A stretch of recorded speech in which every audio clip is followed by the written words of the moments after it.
Bismillahirrahmanirrahim. Assalamualaikum warahmatullahi wabarakatuh.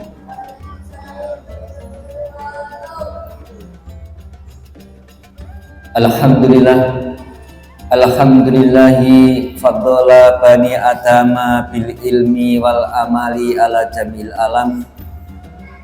Wassalatu wassalamu ala rasulillahi Muhammadin sallallahu alaihi wasallama sayyidul arabi wal ajam wa ala alihi wa askabihi ya nabiul ulumi wal hikam. Wa qala ta'ala fil qur'anil karim, a'udzu billahi minas syaitonir rajim. Bismillahirrahmanirrahim. Ya ayyuhalladzina amanu kutiba alaikumus siyamu kama kutiba alal ladzina min qablikum la'allakum tattaqun. Wa qala Rasulullah Muhammadin sallallahu alaihi wasallam, man shoma ramadhana imanan wahtisaban ghufira lahu ma taqaddama min dhanbi. Rabbi shrahli sadri wa yassirli amri wahlul 'uqdatam min lisani yafqahu qawli, amma ba'd. Yang saya hormati takmir Masjid Babu Sofa beserta seluruh jajaran pengurus, jamaah sekalian, hadirin hadirat yang insya Allah kita semua dirahmati dan dimuliakan Allah Subhanahu wa Ta'ala.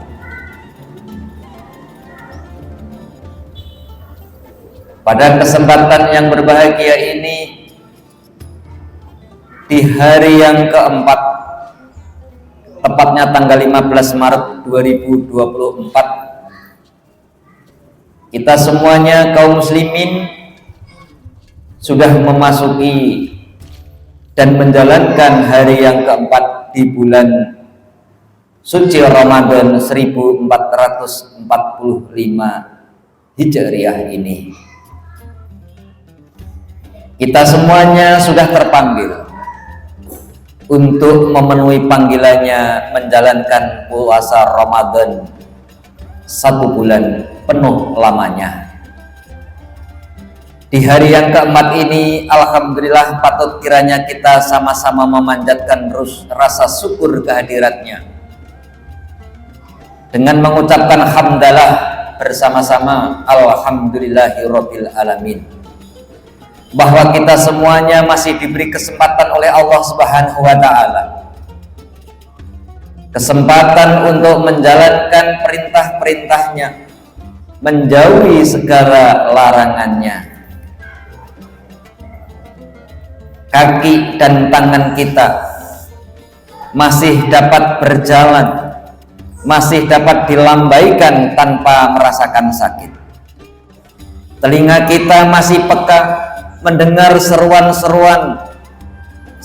muadzin dari masjid kita, seruan para mubalik dalam mendakwahkan agamanya, yaitu Islam.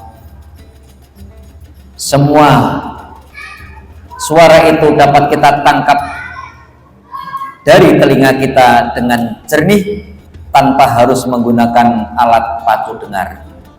Demikian juga mata kita yang sanggup memandang sejauh mata kita memandang tanpa harus memakai kaca pembesar.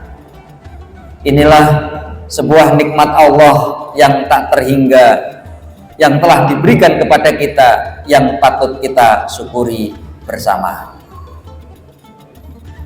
Mudah-mudahan kita semuanya yang hadir dan yang mendengarkan kajian ini digolongkan oleh Allah, diberikan predikat sebagai hamba-hamba Allah yang pandai bersyukur. Sebagaimana janjinya Allah kepada hamba-hambanya yang bersyukur, la in sakartum la azidanakum wa la in kafartum inna adabi lasadid. Jikalau hamba-hambaku senantiasa bersyukur akan nikmatku yang telah aku berikan, maka Allah akan menambah memberikan nikmatnya kepada hamba-hambaku yang bersyukur tadi. Begitu sebaliknya, jika hamba-hambaku ini kufur nikmat, tidak mau mensyukuri apa yang Allah berikan, nikmat yang diberikan, maka Allah memberikan teguran, bahkan ancaman, tunggu siksaku amatlah pedih. Na'udzubillahi min dzalik. Kedua kalinya hadirin, marilah kita doa salawat dan salam semoga senantiasa tetap tercurah ke baginda Rasulullah Muhammad Sallallahu Alaihi Wasallam, kepada para keluarga, para sahabat dan pengikut-pengikutnya yang setia kepada syariatnya. Mudah-mudahan termasuk kita sekalian, dan kelak di yaumil hisab kita beserta seluruh keluarga kita mendapatkan syafaatnya. Amin ya robbal alamin. Hadirin sekalian yang dirahmati Allah Subhanahu wa taala, selamat berjumpa kembali dengan kajian berbuka di bulan suci Ramadan yang dilaksanakan rutin oleh Dewan Masjid Indonesia bekerjasama dengan Takmir Masjid Babu Sofa Bojonegoro. Hari ini kita mengambil tema menjadikan bulan suci Ramadan sebagai bulan yang penuh kreativitas. Sebagaimana yang tadi saya sampaikan, sebuah ayat perintah puasa yang ada di dalam Al-Quran surah Al-Baqarah surah kedua ayat 183. Bismillahirrahmanirrahim. Ya ayyuhalladzina amanu kutiba alaikumusyiyamu kama kutiba alal ladzina min qablikum la'allakum tattaqun.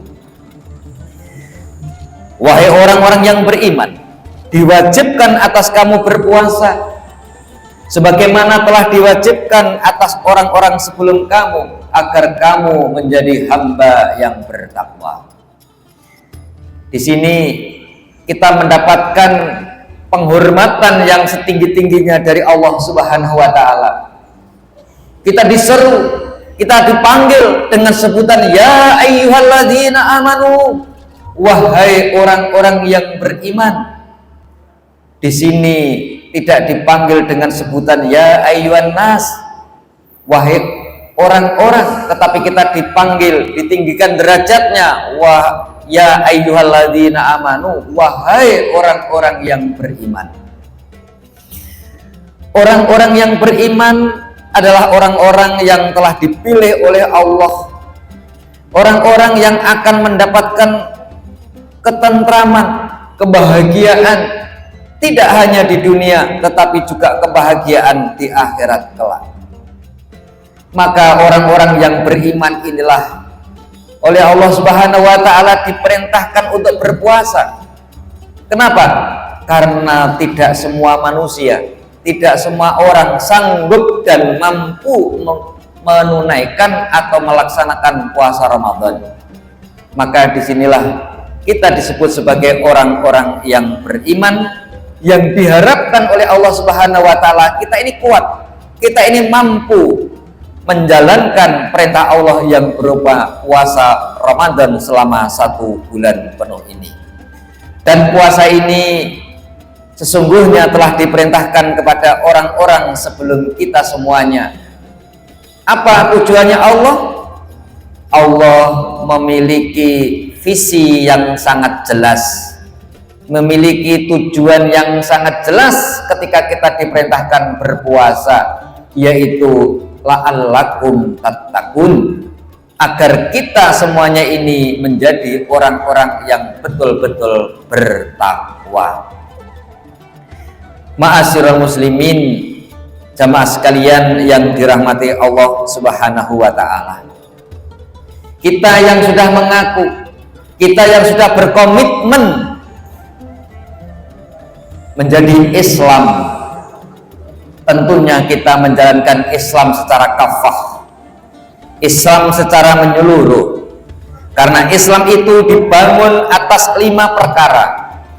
Tidak sempurna keislaman seseorang itu kecuali dengan mengerjakan 5 perkara tersebut. Termasuk diantaranya adalah puasa Ramadan. Puasa Ramadan termasuk rukun Islam. Sebagaimana hadis dari Abu Abdurrahman Abdullah ibnu Umar ibnu Al-Khattab, ia berkata, aku mendengar Rasulullah Muhammad sallallahu alaihi wasallam bersabda, Ani ibni Umar radhiyallahu anha qala Rasulullah sallallahu alaihi wasallam, Buniyal Islamu ala khamsin sahadatin an la ilaha illallah wa anna Muhammadar Rasulullah wa iqamus shalah wa ita'uz zakah wal hajj wa shaumi Ramadan.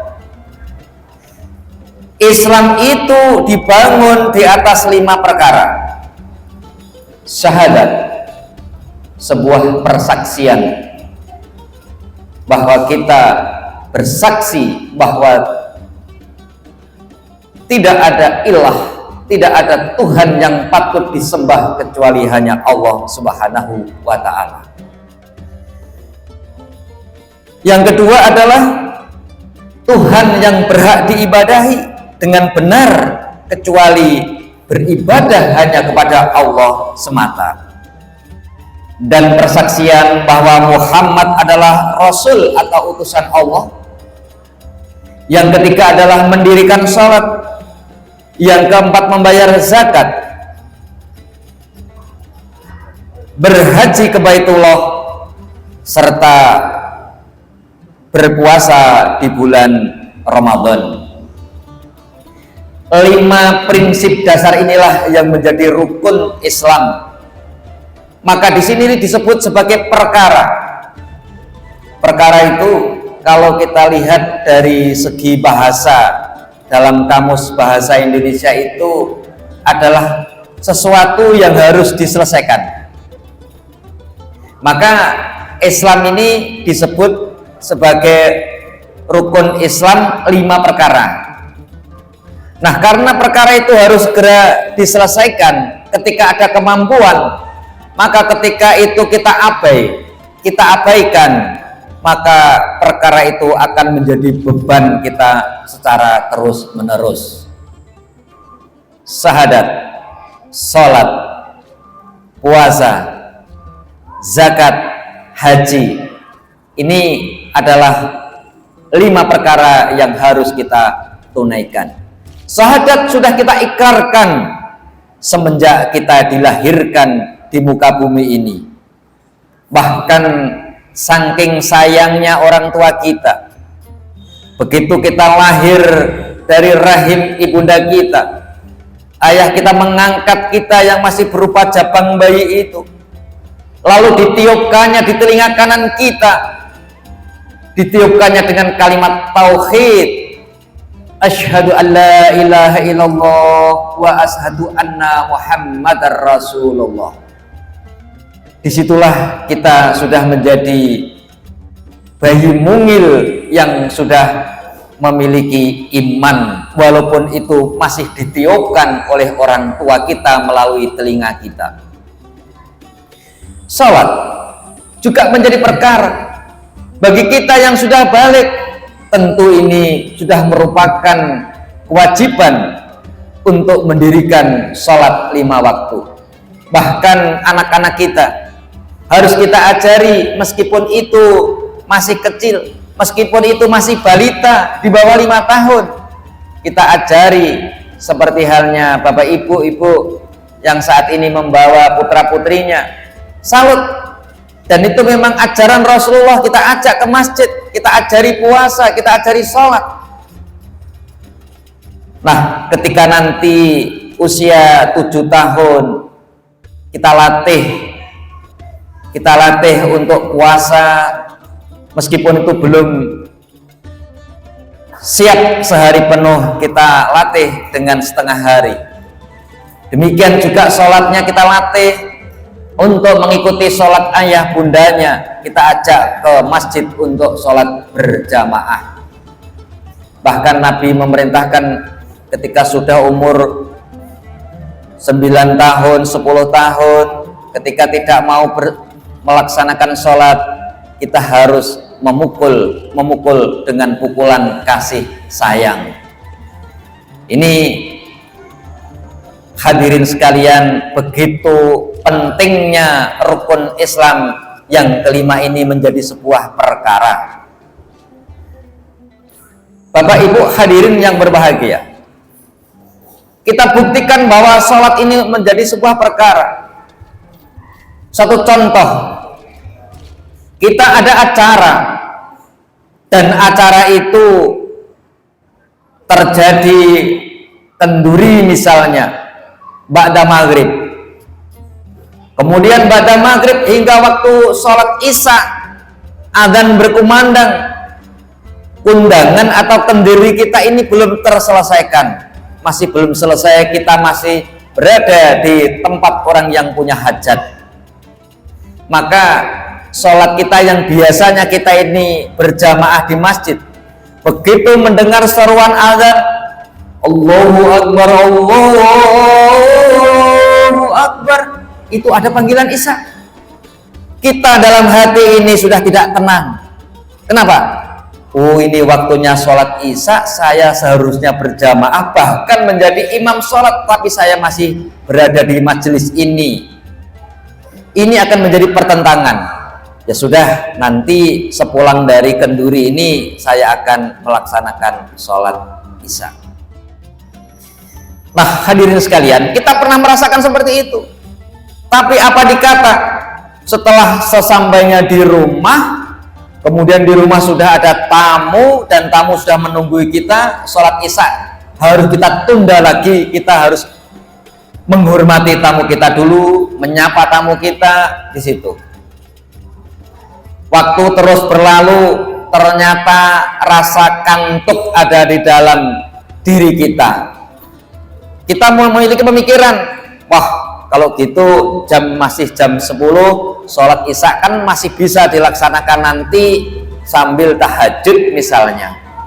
Akhirnya kita harus merebahkan tubuh dulu untuk istirahat, leyeh-leyeh. Dalam leyeh-leyeh itu, tidur leyeh-leyeh dengan tidur kita setelah habis isya tidak sama Bapak Ibu sekalian. Karena kita belum menunaikan sholat isya, kita mencoba leyeh-leyeh, tidur kita pun tidak akan merasa tenang. Gitu Pak Boten? Tidak tenang karena belum melaksanakan sholat isya yang menjadi tugas kita, kewajiban kita. Andai kata itu bisa tidur, itu mimpi yang tidak karu-karuan, mimpi ketemu orang tua kita yang sudah wafat, mimpi ketemu sahabat kita, mimpi tadi kegiatan di siang hari, macam-macam. Kenapa? Karena sholat isya merupakan perkara yang harus diselesaikan dan itu belum panjenengan tuntaskan. Itu diantara contoh hadis Nabi yang menyebutkan termasuk puasa ini adalah perkara. Syahadat, sholat, kemudian puasa juga demikian sama. Puasa ini merupakan satu kewajiban bagi kita, kecuali orang-orang yang boleh untuk tidak berpuasa tetapi wajib mengqodhoknya, yaitu para musafir atau orang-orang yang bepergian, yang itu bepergian itu yang tidak kurang dari 80 km. Namun bagi musafir yang kuat untuk melaksanakan puasa juga diperbolehkan, bahkan lebih bagus seandainya musafir itu masih tetap melaksanakan puasa Ramadan. Bagi orang tua yang sakit bisa diqodho kalau ini ada harapan untuk sembuh dan sakitnya itu sakit-sakit yang ringan. Kemudian kalau sakit permanen bagaimana? Orang tua sepuh usia sudah 90 sakit-sakitan, mereka inilah yang dari anak-anaknya, dari keluarganya untuk membayarkan fidyah kepada orang tua yang sepuh yang tak bisa lagi untuk menjalankan puasa. Ini harus ditunaikan karena ini perkara yang harus diselesaikan karena kita sudah komitmen untuk memeluk Islam sebagai agama kita. Islam kita laksanakan secara menyeluruh, bukan satu persatu, bukan cabang per cabang, tetapi secara menyeluruh kita laksanakan. Zakat juga demikian.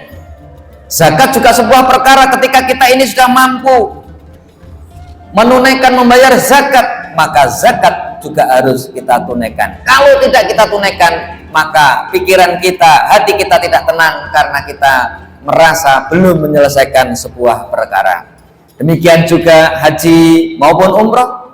Ketika kita ini sudah memiliki modal, memiliki biaya, memiliki maisah, maka kita sebagai orang Islam harus menuntaskan 5 rukun Islam tersebut, yaitu haji bagi yang mampu melaksanakannya.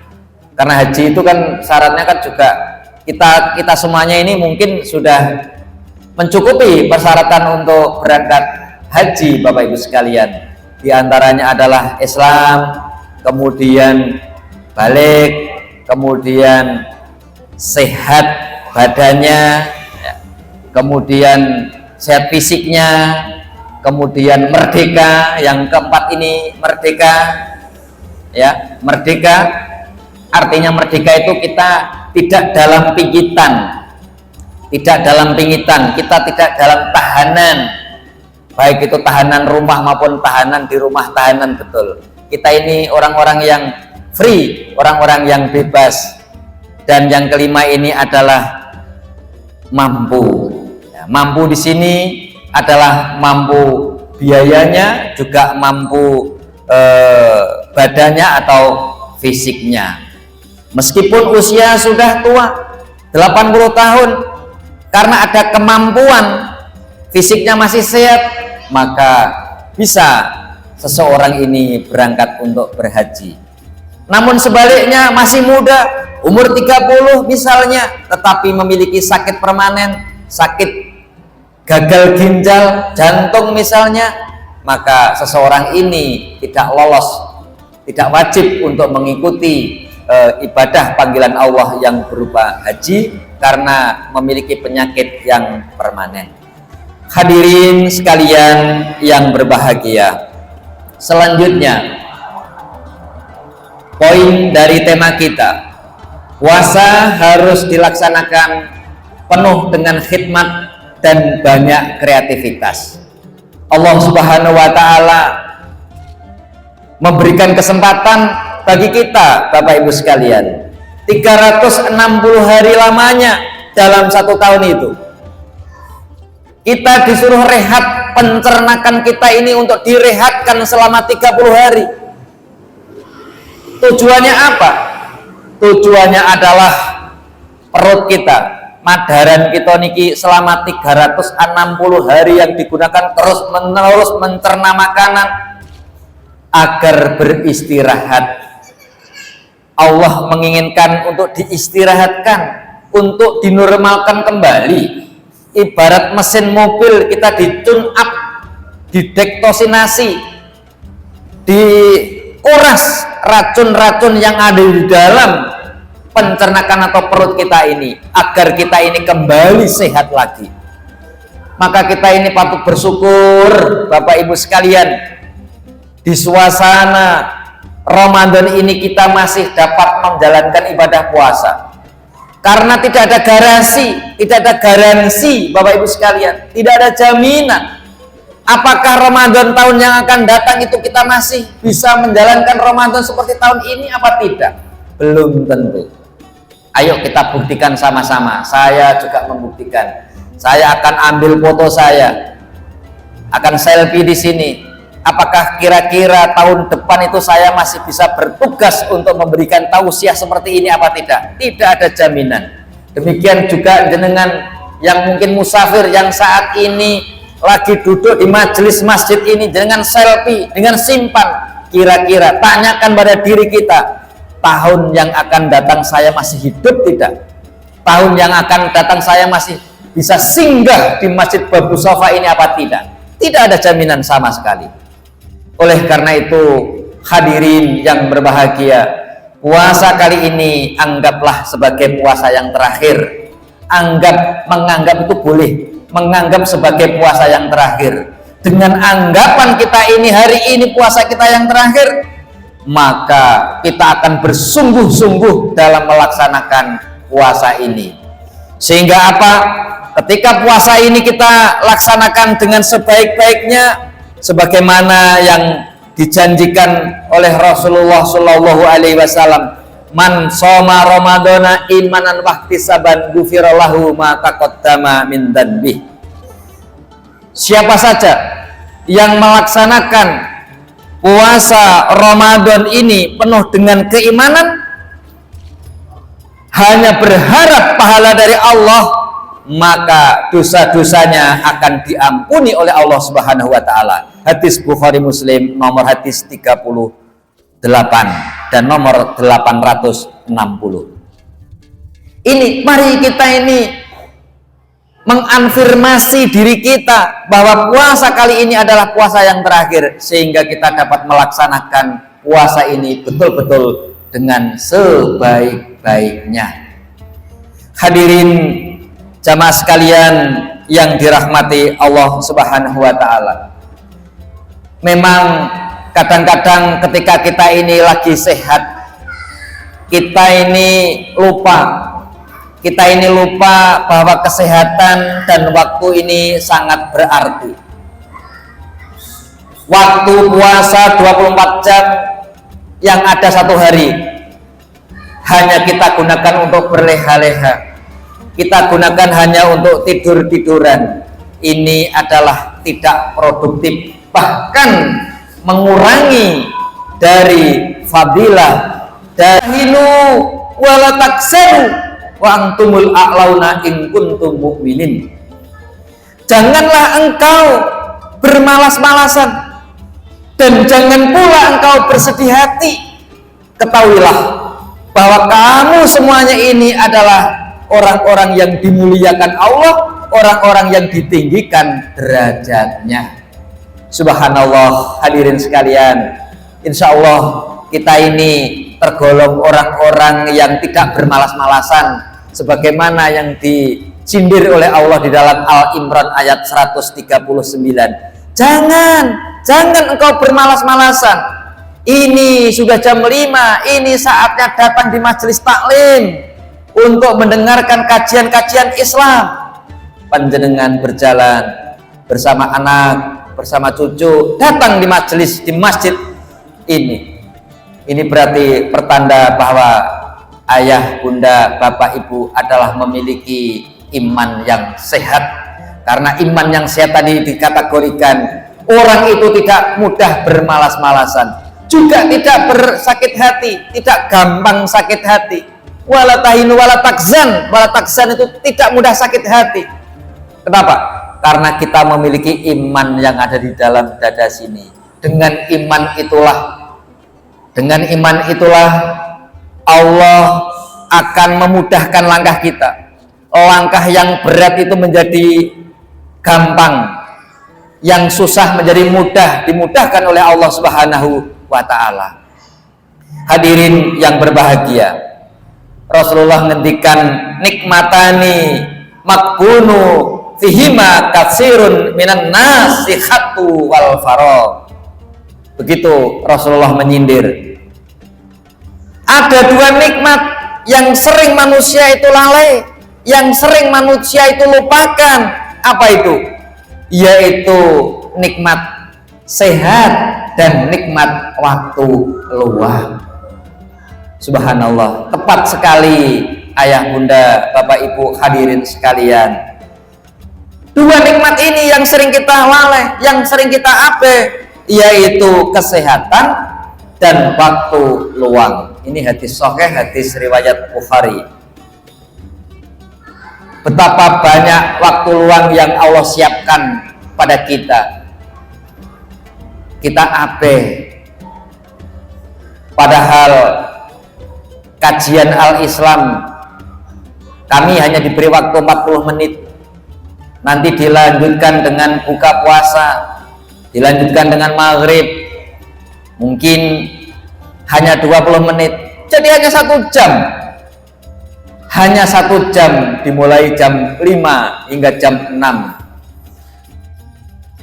Ayah bunda, bapak ibu sekalian ini diajak untuk berada di taman ilmu. Kita bertamasya di taman ilmu, karena kita ini orang-orang yang beriman. Tamasyanya, rekreasinya bukan di tempat-tempat rekreasi yang penuh keramaian, tetapi tamasya kita, rekreasi kita adalah di taman ilmu, yaitu di ruangan di masjid yang insya Allah masjid yang diberkahi oleh Allah Subhanahu wa Ta'ala. Ini adalah memanfaatkan waktu untuk kreativitas kita semasa kita menjalankan Ramadan. Jadi jangan kita gunakan untuk berleha-leha atau untuk santeria saja. Amaliyah yang kita laksanakan pada bulan Ramadan itu semuanya bernilai ibadah, Bapak Ibu, kalau itu kita niati ibadah. Karena yang disebut dengan ibadah itu tidak hanya berupa rukun Islam yang kelima tadi, tidak hanya kita itu tindak wonten ing masjid, tidak, tetapi yang disebut dengan ibadah ada ibadah mahdoh, ada ibadah goiru mahdoh. Ibadah mahdoh, ibadah yang telah ditentukan syariatnya, syarat rukunnya ditentukan, itu ibadah mahdoh. Sholat, puasa ada syarat rukunnya, zakat, haji, nah, semuanya ini disebut dengan ibadah mahdoh karena sudah diatur di dalam Al-Quran dan hadis syarat rukunnya. Tetapi ini ada ibadah ghairu mahdoh, yang ini kalau kita laksanakan, baik itu di hari-hari biasa, bulan biasa yang nilainya standar, tetapi kalau di bulan Ramadan dilipat gandakan oleh Allah, bisa 10 kali, bisa 70 kali, bisa sampai berkali-kali, 700 kali pun bisa, asalkan niatnya ini adalah niat ibadah. Pergi ke majelis taklim itu termasuk juga ibadah ghairu mahdoh, karena di sini tidak harus merupakan satu hal yang wajib, tetapi disunahkan hadir. Nah, ini nanti akan dilipat gandakan pahala, apa itu ganjarannya, pahalanya dilipat gandakan oleh Allah Subhanahu wa Ta'ala. Di samping di dalam majelis taklim itu merupakan ladang pahala, Bapak Ibu yang hadir di majelis taklim seperti ini adalah Allah sudah menunjukkan kita jalan menuju ke surganya Allah Subhanahu wa Ta'ala. Mudah-mudahan hadirin sekalian ini yang rajin mengikuti majelis taklim kelak nanti akan dimasukkan oleh Allah Subhanahu wa Ta'ala ke dalam surganya. Amin ya rabbal alamin. Ibadah ghairu mahdoh yang lain termasuk mencari nafkah. Ayah, bunda bekerja siang hingga sore hari, bahkan yang sekarang ini pulang dari kerja singgah di masjid ini, mampir untuk taklim.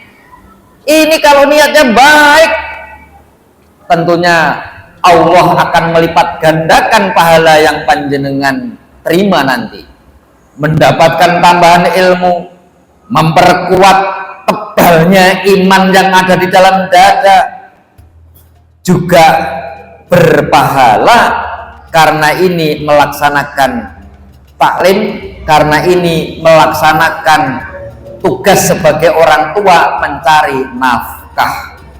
Karena mencari nafkah ini termasuk jihad bagi seorang ayah, seorang bapak. Akan dilipat gandakan karena niatnya itu adalah untuk anak-anak kita, keluarga kita yang ada di rumah. Itu dilipat gandakan.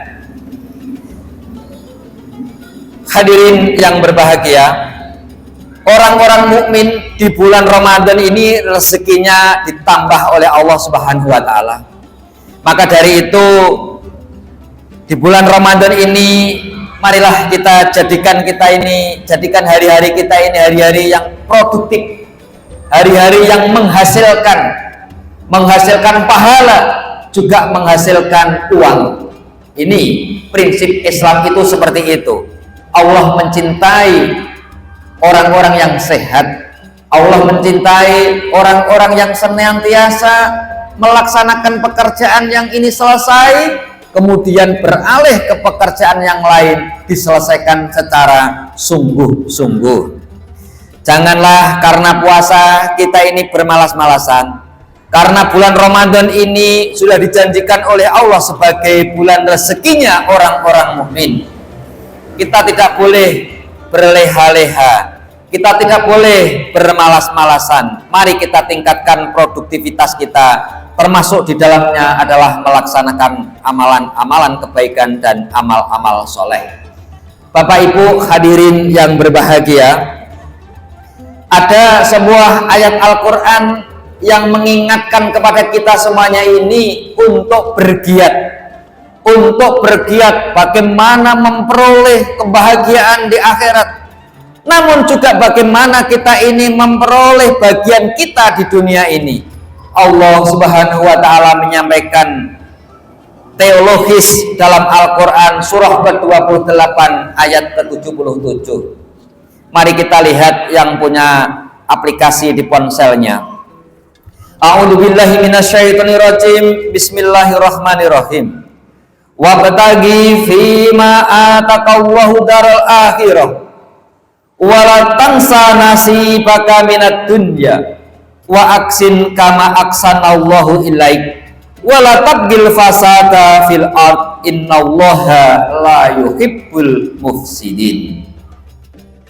Yang artinya, dan carilah pahala negeri akhirat dengan apa yang telah Allah anugerahkan kepadamu, tetapi jangan kamu lupakan bagianmu di dunia, dan berbuat baiklah kepada orang lain sebagaimana Allah telah berbuat baik kepadamu, dan janganlah kamu berbuat kerusakan di muka bumi. Sesungguhnya Allah tidak menyukai orang-orang yang berbuat kerusakan.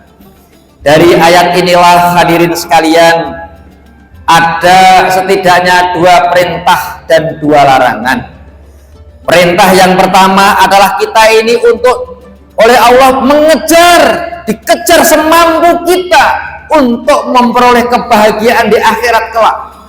Maka kita kejar itu, kita melaksanakan puasa, kita sholat berjamaah, kita menunaikan haji, kita membayar zakat dan seterusnya. Itu kita kejar selagi kita memiliki kemampuan, karena untuk memperoleh kebahagiaan di akhirat.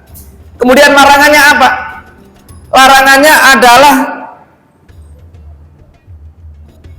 ini, larangannya wala tansa nasibaka minad dunya.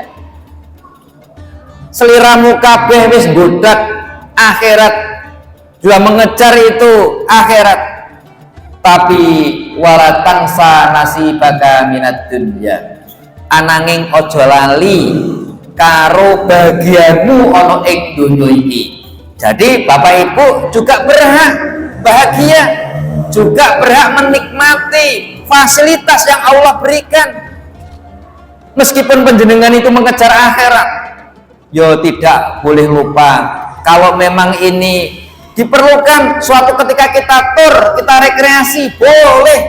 Ini karena kebahagiaan kita di dunia, boleh itu kita laksanakan. Kemudian yang berikutnya adalah wa aksin kama aksanallahu ilaik. Perintah yang kedua, berbuat baiklah kamu semuanya ini kepada sesama manusia. Kenapa? Karena Allah saja itu loh berbuat baik kepada kita. Ini mengapa kita itu kok tidak berbuat baik kepada sesama? Wong Allah saja itu berbuat baik kepada kita. Salah satu contoh Bapak Ibu sekalian, Allah itu berbuat baik kepada kita. Kita ini melanggar aturannya, melanggar perintahnya, berbuat maksiat, berbuat dosa. Seandainya Allah itu membuka aib kita, maka kita ini tidak ada artinya, tidak ada harganya. Mungkin saya juga tidak bisa duduk di sini memberikan ceramah seperti ini karena Allah membukakan aib. Allah memberikan tanda, misalnya ketika saya berbuat dosa, 1 kali dosa dikasih 1 titik noda hitam, 2 kali dosa titik noda hitam. Mungkin di usia saya yang sekian ini sudah tidak wujud manusia seperti ini, mungkin sudah hitam kelam. Itu kalau Allah tidak berbuat baik pada kita. Mengapa? Karena Allah berbuat baik pada kita, maka kita pun juga harus berbuat baik kepada sesama. Kemudian larangannya adalah wala tabghil fasadu fil ard. Kita tidak boleh membuat kerusakan di muka bumi. Kenapa? Innallaha la yuhibbul mufsidin. Sesungguhnya Allah Subhanahu wa taala tidak suka orang-orang yang berbuat kerusakan. Cukup. Demikian yang dapat saya sampaikan. Mohon maaf apabila ada kekurangan dan kesalahan saya, angin kula matur. Kita berdoa mudah-mudahan Allah Subhanahu wa taala senantiasa memberikan kita kekuatan, kesehatan lahir dan batin, dan dapat menyelesaikan puasa tahun ini, dan Allah memberikan panjang umur yang berkah sehingga kita dipertemukan pada Ramadan tahun yang akan datang. Amin ya rabbal alamin. Nasrun minallah wa fathun qarib wa basyiril mu'minin. Assalamualaikum warahmatullahi wabarakatuh.